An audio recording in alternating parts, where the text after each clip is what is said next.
येऊन हे माझं असं करून सांगून माझं काम केले आहे. त्याच्याबद्दल महेशांना मी आभार मानतो. मालक पण त्यांचा गोष्ट आपण सहकार ठरवले. आभार.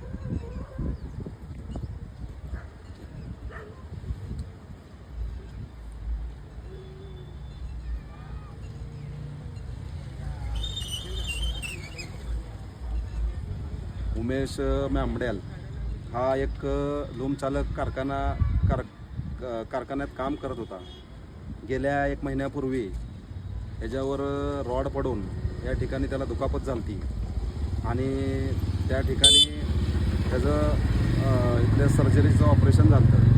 ते मालकाने त्याला खर्च देण्यासाठी टाळाटाळ केली. तर आम्ही सध्या आता मालकाला जाऊन भेटलो आणि त्यांना सांगितलं की बाबा असं असं तुमचा हा कामगार आहे आणि गेल्या अनेक वर्षापासून तुमच्यापाशी काम करतोय, तर त्याचा जे काही त्याच्या आता उपजीविकेला जे लागणार आहे खर्च ते तुम्ही करावा.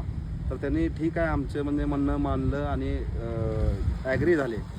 तरी पण मला या माध्यमातून सांगायचं आहे की जे काही कामगाराला उपाययोजना असतात, जे काही विमा फंड PF हे काय असतं, हे कारखानदार जे कारखाना चालवतात ते शासनाला कुठंतरी काहीतरी पैसे भरावे लागतात म्हणून त्या ठिकाणी ते उपाययोजना राबवत नाहीत.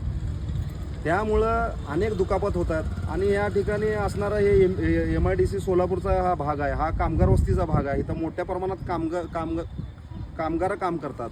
त्यांच्या त्या ठिकाणी त्यांना सिक्युरिटीचं पण या ठिकाणी त्यांना जे काय लागणारी वस्तू आहेत किंवा जे काय त्यांच्या स्टॉपला लागणारी वस्तू आहे तर ती उपलब्ध झाली पाहिजे आणि यांना जास्तीत जास्त उपाययोजना राबवता आली पाहिजे. आज गेल्या अनेक वर्षापासून ही MIDC चालू आहे, परंतु या ठिकाणी एक कामगारासाठी एक दवाखाना इथं उपलब्ध नाही.